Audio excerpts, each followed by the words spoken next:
কারুশিল্পের স্বীকৃতিতে সম্মানিত বিশিষ্ট শিল্পী পঙ্কজ দাস। শিল্প সাহিত্য সংস্কৃতির জগতে দীর্ঘদিনের নিরলস সাধনার স্বীকৃতি হিসেবে সম্মানিত হলেন বহুমুখী প্রতিভার অধিকারী বিশিষ্ট শিল্পী পঙ্কজ দাস।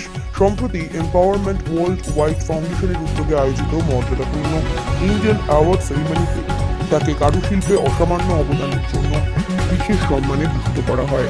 আকাশবাণী বেতার কেন্দ্রের সুপরিচিত আলোচক, জনপ্রিয় ছোট গল্পকার, দক্ষ গিটার বাদক এবং সৃজনশীল কারুশিল্পী হিসেবে পঙ্কজ দাস দীর্ঘদিন ধরে শিল্প সংস্কৃতির বিভিন্ন ক্ষেত্রে তার সক্রিয় প্রতিভার স্বাক্ষর রেখে চলেছেন।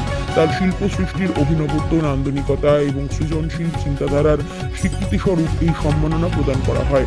অনুষ্ঠানে তার নির্মিত একাধিক কারুশিল্প প্রদর্শিত হয়, যা উপস্থিত শিল্পপ্রেমী ও অতিথিদের মুগ্ধ করে।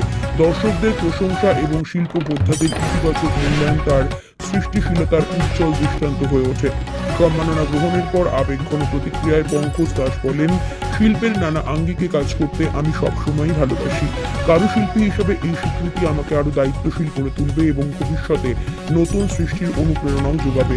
অনুষ্ঠানে উপস্থিত বিশিষ্ট অতিথি ও গুণীজনেরা তার এই সাফল্যের জন্য আন্তরিক শুভেচ্ছা এবং অভিনন্দন জানান।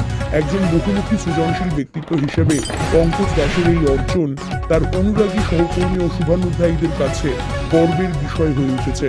শিল্পের প্রতি নিষ্ঠা, সৃজনশীলতার প্রতি অঙ্গীকার এবং নিরলস সাধনায় আজ তাকে এনে দিয়েছে মর্যাদাপূর্ণ স্বীকৃতি। 38 ইয়ার্স শিক্ষকতা জীবন শেষ করার পরে প্রায় 63 ইয়ার্স আমার এজ চলছে। আমি লাস্ট 7 থেকে 8 ইয়ার্স আমি যে কাজের সঙ্গে যুক্ত ছিলাম, আগামী ভবিষ্যৎ, আগামী প্রজন্ম, যুব সমাজ যাতে উদ্বুদ্ধ হয়। আমাদের দেশ তথা পৃথিবীতে আজকে চাকরির আকাল, মানুষের কাজকর্মের খুবই অভাব সর্বক্ষেত্রে। তো আমার কনসেপ্টটা এরকমই ছিল, যুব সমাজকে উদ্বুদ্ধ করা। আমি কিছুই পারি না, না পারি গান বাজনা, না পারি লেখালেখি করতে, তবে কিছু কিছু করে চেষ্টা করি। নানান ধরনের লেখালেখির মধ্যে ডেইলি নিউজ পেপারে আমার বিজ্ঞানের উপরে নানান প্রবন্ধ বেরোয়। আমি জ্ঞান বিজ্ঞান পত্রিকারও লেখক, সেখানেও আমার লেখা বেরিয়েছে বিভিন্ন সময়ে। আমি তার যন্ত্রে বাজাতে পারি, শিখছিও তাই, যদিও সুযোগ হলে নিশ্চয়ই বাজাবো একটু। আর সবচেয়ে বড় কথা, আমাদের বাড়ির আশেপাশে বিহার, উড়িষ্যা, আন্দামান, ঝাড়খণ্ড, আপনার রাজস্থান, বিভিন্ন জায়গায় আমি গেছি।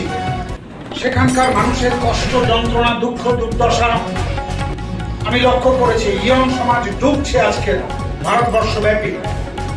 তো আমরা করি কি, আমাদের বাড়ির আশেপাশে তাল, নারকেল, সুপারি পাতা, সেগুলোকে আমরা গর্ত ভরাট করার কাজে ব্যবহার করি। আমি সেখান থেকে একটা কনসেপ্ট পেলাম।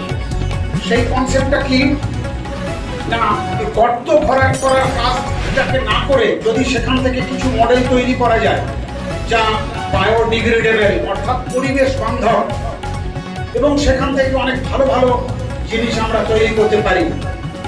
তাল গাছের পাতা দিয়ে বুনন, সুপুরি গাছের পাতার গোড়া থেকে তার কাটিং করে তাকে এঁকে তাকে তৈরি করা। এই সামনে দুটো পোর্ট্রেট করা আছে, আপনারা দেখতে পারবেন। এই সামনে দুটো পোর্ট্রেট আমার হাতের কাজ, তাল পাতা, সুপুরি পাতার উপরে। নারকেল মালার উপরে যে কাজটা দেখতে পাচ্ছেন, যে ঝাড়টা, এটা আমার নিজের হাতে করা। এগুলো বাজারগত মূল্য অনেক অনেক বেশি। এগুলো কিন্তু জোগাড় করতে খুব বেশি পয়সা লাগে না, বাড়িতে সেগুলো কষ্ট করে করা যেতে পারে, জোগাড় করা যেতে পারে। গর্ত ভরাট করার কাজে না করে সে শিল্পে, সে মননে, সে শিক্ষা চেতনায় কিছু অর্থ তার বাড়িতে আসতে পারে।